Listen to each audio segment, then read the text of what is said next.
À quoi ça nous sert de gagner tout ce qui se trouve dans ce monde et de perdre notre âme?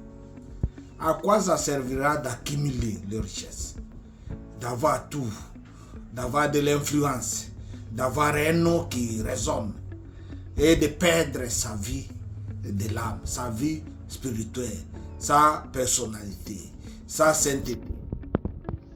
En réalité, ça ne nous servira de rien. Aujourd'hui, j'ai cherché dans la parole de Dieu un moyen pour nous de protéger, de sauver nos âmes.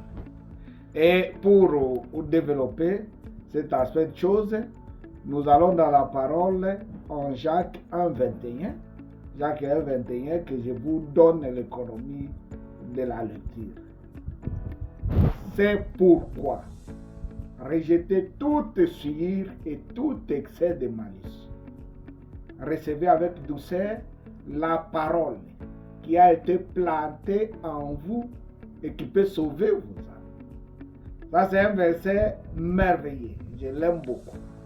Le verset commence à nous montrer des choses que nous devons nous débarrasser d'eux.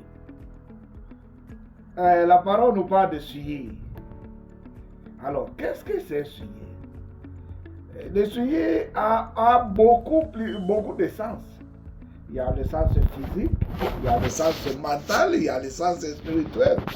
Mais si je vous donne un exemple, qui peut nous donner l'illustration dans tous les sens? Vous avez une chemise blanche. Et cette chemise a une tache d'huile ou de la boue. La tache est considérée comme souillure. Et c'est effectivement ça. Et il y a des souillures dans tous les aspects de la vie. Les souillures sont visibles. Les souillures nous handicapent. Les souillures attirent notre attention. Alors, nous ne devons pas nous mélanger au point de faire des choses que nous ne comprenons pas les situations, la signification. De suivre les choses, ça cerner. Ce sont des comportements qui nous suivent davantage. Nous pouvons seulement, en logeant des pensées qui sont contraires à la parole de Dieu, en faisant des pratiques que Dieu n'arrive pas. Nous pouvons nous suivre physiquement, par notre comportement, par le péché, par les aspects contraires à la volonté de Dieu. Nous faisons des choses que nous connaissons être bien, pas les à peu près. C'est ça. Alors, nous rejetons toute souillure, que ce soit physique, mentale ou spirituelle. Et il y a un autre mot qui suit. Et tout excès de malice. Malice, c'est un mal fait intentionnellement par la ruse.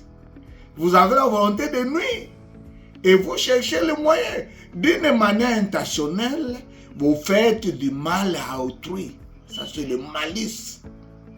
Et nous ne devons pas nommer ces choses parmi nous qui nous disons enfants de Dieu. La malice. Faire du mal à quelqu'un d'une manière intentionnelle en utilisant la ruse ou le contournement des situations. Ça, ce n'est pas autorisé. Mais en lieu et place, qu'est-ce que Dieu nous encourage à faire pour sauver nos âmes? Dieu nous dit de recevoir avec douceur la parole de Dieu. Recevoir avec douceur, cela veut dire que nous recevons la parole avec les dispositions de l'appliquer. Nous ne doutons pas de son contenu. Nous ne rejetons pas. Nous prenons cette parole et nous pratiquons, nous recevons cette parole qui peut sauver nos âmes, qui peut nous permettre de sauver nos vies quand nous croyons à cette parole-là. Alors, la clé pour nous sauver de ce monde pervers et corrompu, c'est recevoir la parole avec douceur, la retenir. Et pourquoi pas la répondre? Ce sont des choses que nous devons nommer.